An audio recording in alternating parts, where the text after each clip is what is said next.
প্রধান উপদেষ্টা অধ্যাপক মোহাম্মদ ইউনুস জানিয়েছেন 2025 সালের শেষে অথবা 2026-এর প্রথমার্ধে জাতীয় সংসদ নির্বাচন হতে পারে।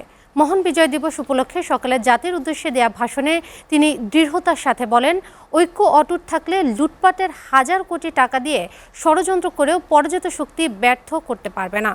প্রধান উপদেষ্টা আরও জানান, 6টি সংস্কার কমিশন চূড়ান্ত প্রতিবেদন পেশ করার পর কমিশন চেয়ারম্যানদের নিয়ে জাতীয় ঐক্যমত্য গঠন কমিশন প্রতিষ্ঠা করা হবে।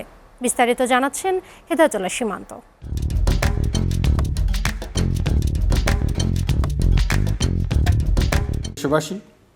জুলাই আগস্ট অভ্যুত্থানের পর প্রথম বিজয় দিবসে দেয়া টেলিভিশন ভাষণে ডক্টর মোহাম্মদ ইউনুস বলেন, পরাজিত শক্তির ষড়যন্ত্র থেকে রেহাই পেতে প্রয়োজন জাতীয় ঐক্য। বিষয়টি মাথায় রেখে নিজের নেতৃত্বে ঐক্যমত্য কমিশন গঠনের ঘোষণা দেন তিনি। অন্তর্বর্তীকালীন সরকার প্রথম পর্যায়ে 6টি সংস্কার কমিশন গঠন করেছে। এরা শীঘ্রই চূড়ান্ত প্রতিবেদন পেশ করবে বলে আশা করি। আমরা এই 6 কমিশনের চেয়ারম্যানদের নিয়ে একটি জাতীয় ঐক্যমত্য গঠন কমিশন প্রতিষ্ঠা করার দিকে অগ্রসর হচ্ছি। এর কাজ হবে রাজনৈতিক দল সহ সকল পক্ষের সঙ্গে মতামত বিনিময় করে যে সমস্ত বিষয়ে ঐকমত্য স্থাপন হবে সেগুলো চিহ্নিত করা এবং বাস্তবায়নের জন্য সুপারিশ করা। প্রধান উপদেষ্টা বলেন, দায়িত্ব নেয়ার পর থেকে স্বৈরাচারের রেখে যাওয়া ভঙ্গুর অর্থনীতির চাকা সচল রাখতে কাজ করছে সরকার। দ্রব্যমূল্য বাড়ার জন্য চাঁদাবাজি সম্পূর্ণ বন্ধ না হওয়াকে দায়ী করেন তিনি। অন্তর্বর্তী সরকার যখন দায়িত্ব গ্রহণ করে অর্থনীতি তখন ভেঙে পড়ার অবস্থায়। গত 4 মাসে এই অবস্থার বিরাট পরিবর্তন হয়েছে।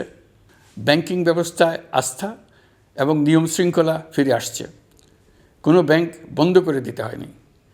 ব্যাংক যত দুর্বলই হোক তাকে টিকিয়ে রাখার ব্যবস্থা করা হয়েছে।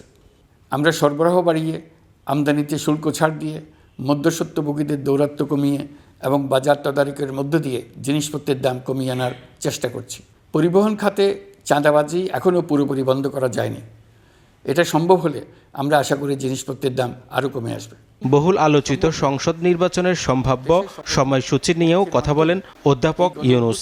অল্প কিছু সংস্কার করে ভোটার তালিকা নির্ভুলভাবে তৈরি করার ভিত্তিতে নির্বাচন সম্পন্ন করতে হয়, তাহলে 2025 সালের শেষের দিকে নির্বাচন অনুষ্ঠান হয়তো সম্ভব হবে।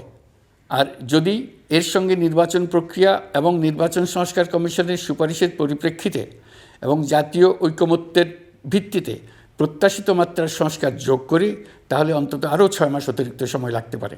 মোটা দাগে বলা যায় 2025 সালের শেষ দিক থেকে 2026 সালের প্রথমার্ধের মধ্যে নির্বাচনের সময় নির্ধারণ করা যায়।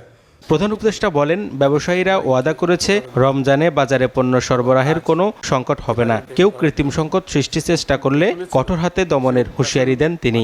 অতিরিক্ত মুনাফার লোভে যদি কেউ কৃত্রিম কোনো সংকট সৃষ্টির চেষ্টা করে, আমরা তাকে কঠোর হাতে দমন করব। বাজার সিন্ডিকেটের দৌরাত্ম্য বন্ধ করতে বিকল্প কৃষি বাজার চালু করার লক্ষ্যে আমরা কাজ করে যাচ্ছি। হেদায়েতুল্লাহ সীমান্ত, এসএটিভি, ঢাকা।